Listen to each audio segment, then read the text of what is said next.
video kali ini saya akan menjelaskan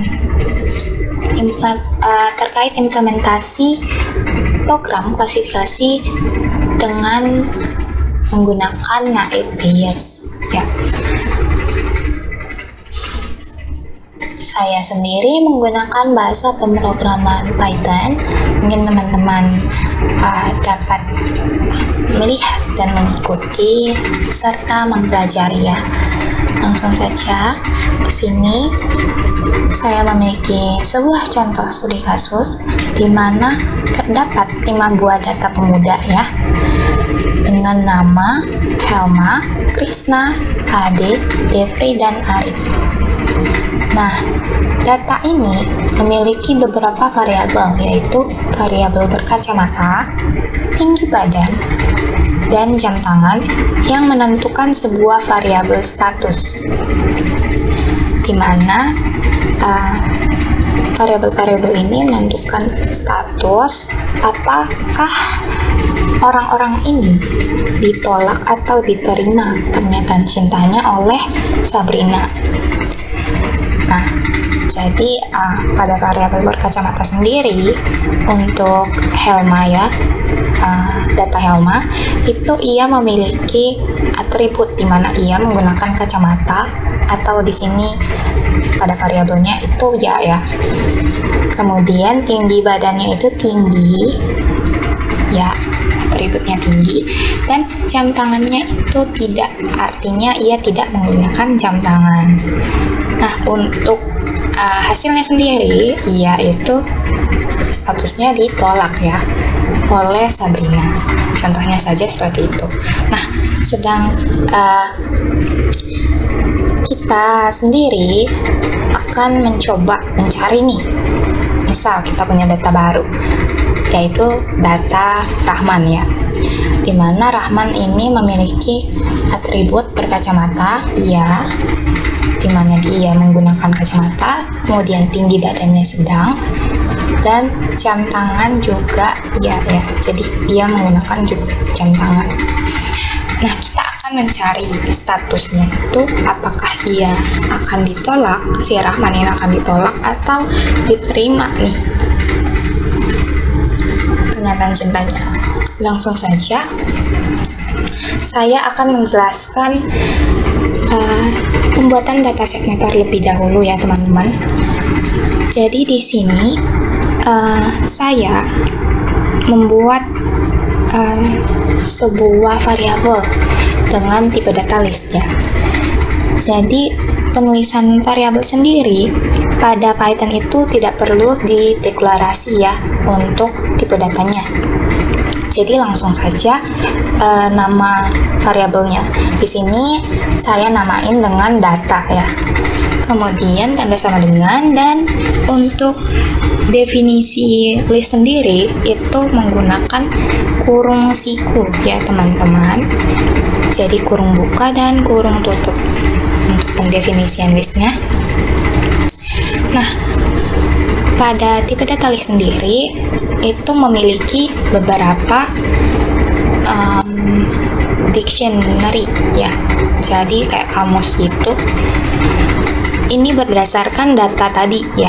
Jadi ini untuk data pertama dipisah pada list sendiri, setiap elemennya itu dipisah dengan tanda koma ya. Jadi untuk data pertama, data kedua, data ketiga, data keempat, dan data kelima. Nah, yang dimaksud dengan dictionary itu ya, di dalamnya itu terdapat beberapa pasangan key and value ya. Ini disebut key and value. Jadi istilahnya antar atribut itu dipisah dengan tanda koma. Nah, di sini kan variabel yang menentukan itu variabel berkacamata, terus tinggi badan ya, jam tangan, serta statusnya. Jadi semua variabelnya itu dimasukin ya berdasarkan dataset yang sudah kita sediain tadi ya teman-teman. Jadi untuk data pertama nih, kita lihat misalnya datanya Helma. Datanya Helma itu ia berkacamata tinggi badannya itu tinggi, jam tangannya itu tidak, dan statusnya itu ditolak. Nah, ini ya, data Helma itu ia berkacamata ya, tinggi badannya tinggi, jam tangannya tidak, serta statusnya itu ditolak. Jadi list ini tuh data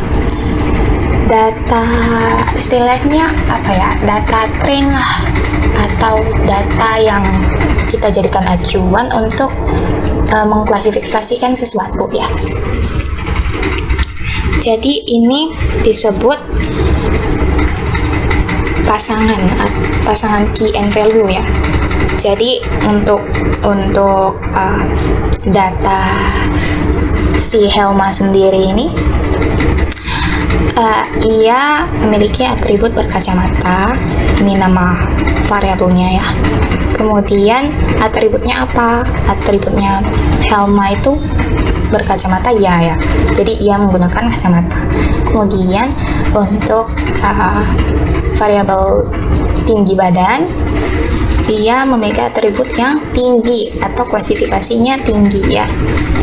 Kemudian jam tangannya ia tidak mengenakan ya. Kemudian statusnya itu ditolak. Kira-kira seperti ini teman-teman. Jadi antara pasangan key and value itu dipisah dengan tanda koma. Untuk penulisan dictionary-nya sendiri itu pakai kurung kurawal ya. Jadi kurung buka, kurung tutup, kemudian kan di list sendiri antara elemennya itu dipisah dengan tanda koma. Kemudian untuk pasangan key and value itu dipisah dengan tanda titik 2 ya. Jadi misal nih, ini kan tipe nilainya itu merupakan kayak teks ya, teks atau ya bisa dibilang teks.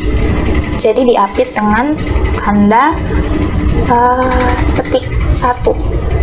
Kalau misalnya teman-teman nih ingin nilainya itu numerik ya, angka gitu, itu gak perlu menggunakan tanda petik. Jadi langsung saja nilainya gitu. Misalnya 100 ya, 100 gitu ya.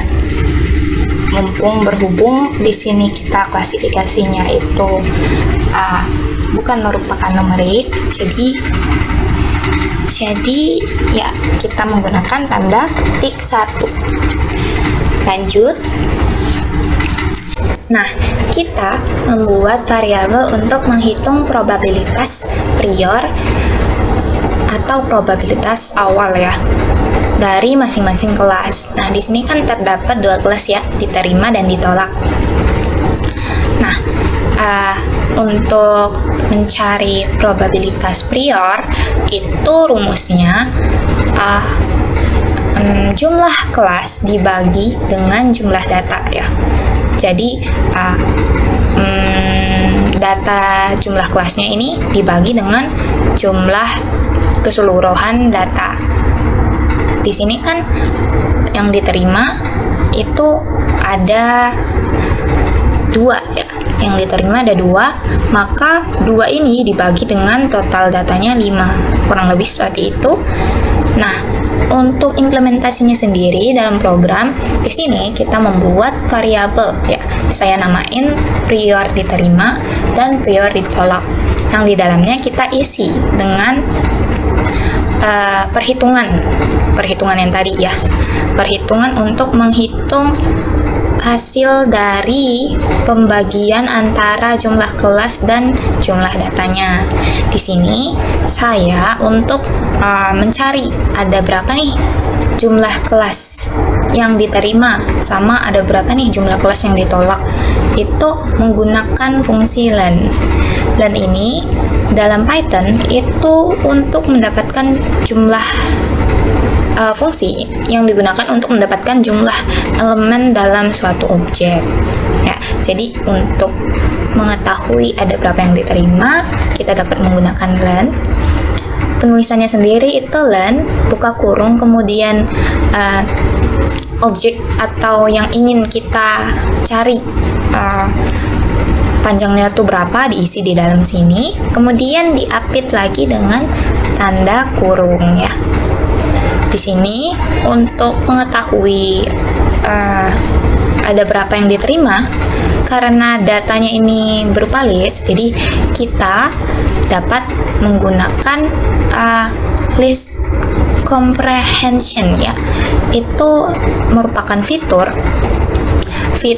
dalam Python untuk membuat list baru ya, untuk membuat list baru berdasarkan dari data dalam list lama yang udah kita buat ya. Di sini yang disebut baris di sini itu merupakan expression, atau yang merupakan expression atau nilai itu sendiri yang menentukan apakah listnya itu dirubah atau enggak. Jadi itu disebut dengan expression, baris di sini. Kemudian kita lakukan perulangan, iterasi ya, for baris di sini merupakan variabel sementara. In data ini list yang sudah kita buat ya sebelumnya. Jika atau if baris dengan status sama dengan diterima ya, kunci status ini sama dengan diterima. Jadi di sini kita melakukan perulangan ya, melakukan perulangan pada data ini, data yang kemudian kita simpan ke dalam variabel sementara, yaitu variabel baris. Jadi data yang kondisinya cocok atau sesuai dengan statusnya itu diterima akan disimpan ke dalam variabel baris, yang kemudian di sini expressionnya itu berupa data itu sendiri atau baris itu sendiri ya. Jadi tidak dilakukan perubahan apapun. Jadi datanya tetap berupa list itu sendiri. Kemudian kita akan membaginya dengan len dari data ini atau panjang dari data, total keseluruhan data ya, list yang tadi. Begitu juga dengan untuk variabel ditolak atau prior ditolak ya. Sama, bedanya status atau kondisinya ini dimana kondisinya itu ditolak. Jadi yang di atas diterima, yang bawah itu ditolak. Jadi gitu ya teman-teman. Jadi enaknya menggunakan Python itu dapat dilihat kita dapat membuat list secara simple ya, tanpa perlu melakukan hal lain. Kita dapat menyalin atau setidaknya menyalin berdasarkan dari list yang udah ada. Jadi kita dapat buat lebih simple gitu.